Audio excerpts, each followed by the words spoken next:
Hello everybody. Recording audio can sometimes be a trying experience. I made a small video for you to help you narrow down the choices between microphones. Some microphones are very expensive, some are very cheap, and the results vary in between.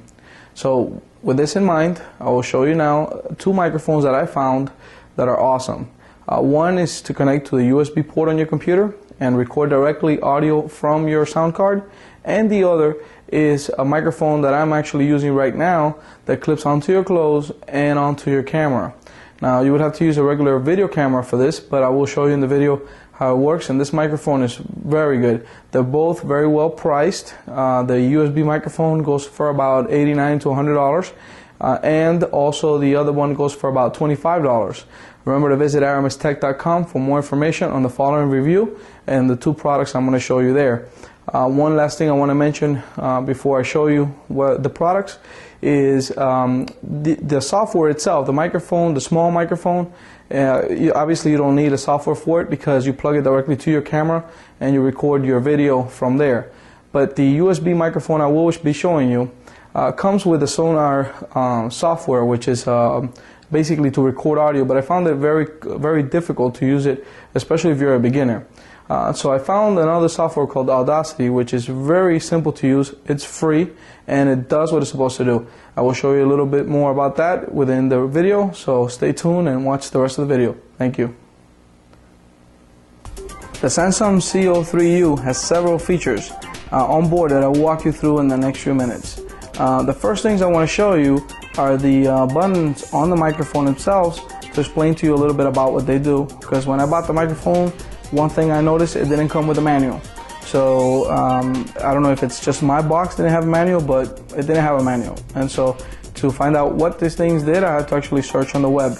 I did put on my blog at audio-technica.com information about this product, so remember to visit it.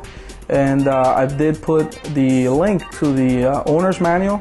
It's a PDF, and that way you can download it, view it, and you can see more information in detail about this product. But first, I want to go through the buttons in the front here. First of all, this is the little light that lights up when the microphone is on, so it's a green light. And then we have here a pad switch. The pad switch here you can use to lower the sensitivity of the microphone, and the pad switch is set at the 0 decibel, so it gets here. Then it's bypassed and the signal does not have any effect. I found that when recording audio, this is the best setting if you have it set at 0. Okay.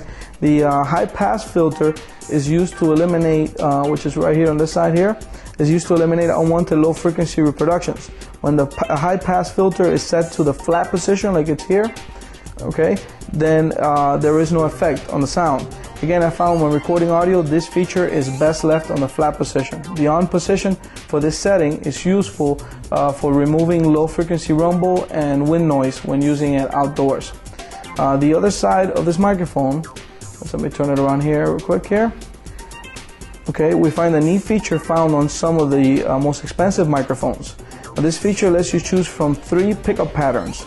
If you have the Samsung setting in the middle, which has the heart shaped icon the way I have it here, this is ideal for your podcasting or if you're recording singular audio, since it lets your microphone focus on the sound you want and less on the sound that you don't want. It will reject more of the sounds coming from the sides of the microphone. This default setting is best for most recordings where you will be the only one talking into the microphone. The next setting to the right, which is a circle shaped, I'm going to put it right here so you see it. It's a circle shaped icon. This setting puts the Samsung microphone into omnidirectional mode, which allows the microphone to pick up sound from all directions. This is a good setting if you want to capture the ambient sound in the room. The final setting I want to show you here is to the left, which is represented by an 8-shaped icon. This puts the microphone in a bi-directional mode and allows the microphone to pick up the sound directly in front and back of it while rejecting sounds from the left or the right sides. This is like having 2 microphones, and it is great if you're podcasting with two people at the same time, for example. Also for someone who's singing and someone else is on the other side playing a musical instrument. The Samsung CO3U is powered constantly by a USB port on your computer, and it comes complete with basically everything you're going to need. It comes basically with the stand that you can use. I'm going to show you the stand right here. It comes with an open stand. This stand can open up and close. And it also comes basically with a little bag that you can use here to store it away and take it with you when you're on the go. Obviously the box, the CD with the software, which this software is from Cakewalk. It's the Sonar LE. I found this software to be very complicated to use, especially if you're a beginner. So I put on the website at aramistech.com software from Audacity, which is really good. It's easy to use, to the point, and it will get you up and running right away with this microphone. This microphone is plug and play. You don't need to have any type of software. It will detect it automatically once you plug it to your computer. It works with Windows Vista, Windows XP, and your Mac. So basically you can use it on any of these devices. On Windows XP you have to have Service Pack 2 in order for this to work correctly.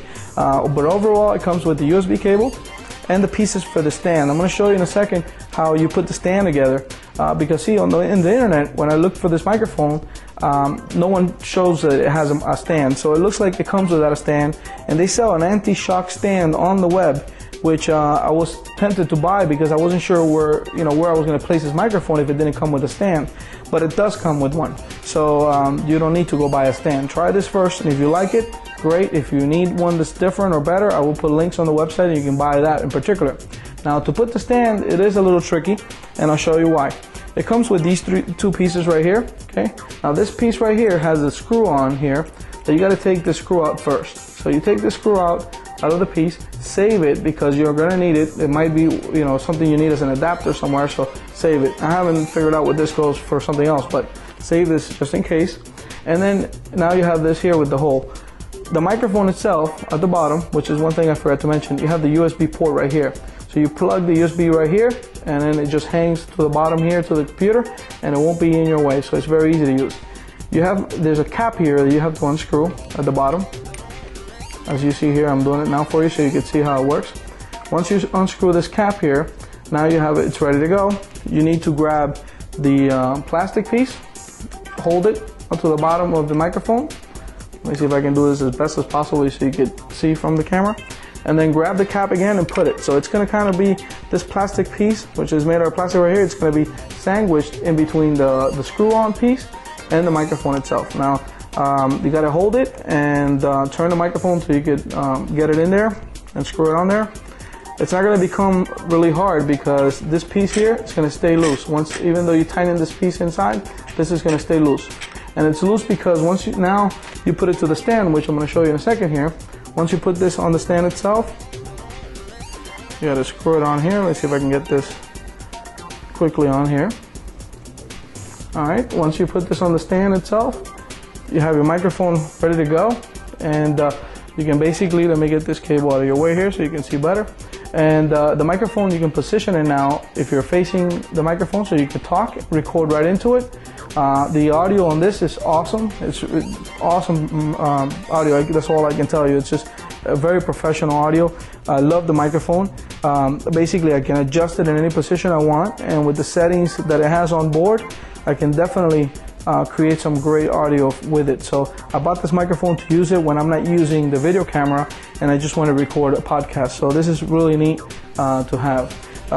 Check out the website at aramistech.com for more information regarding this microphone, where you can get it, the pricing, and where you can download the manual for it so you have the owner's manual, because if you do get it, it won't have the manual with it.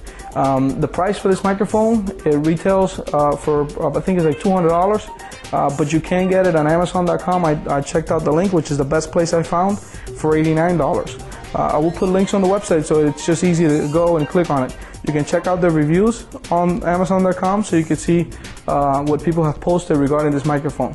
But definitely overall, this microphone is great for podcasting or audio on any musical instrument. And one last thing I wanted to mention that I did not like about the microphone, is the only thing I can tell you, but I can live with the problem, it's not a big deal, is that the microphone doesn't have an on and off switch, so you really can't turn it off. It always stays powered. It's powered by your USB, so when you turn off your computer, the microphone turns off. But while your computer's on, the microphone's always on. If that's not a problem for you, it's okay. If you want to turn it off, you can always unplug the USB cable from the bottom here, at the bottom of the microphone itself, and that way you don't have a problem. Okay, but that's the only thing that's wrong with this microphone as far as I could tell, because not enough switch would have been a good thing. But overall, the microphone is built like a tank. It's a very solid construction. It feels very nice in your hand, and the stand is also great. Everything's really well built. I definitely recommend this type of microphone to use on your computer to record directly any audio you might have.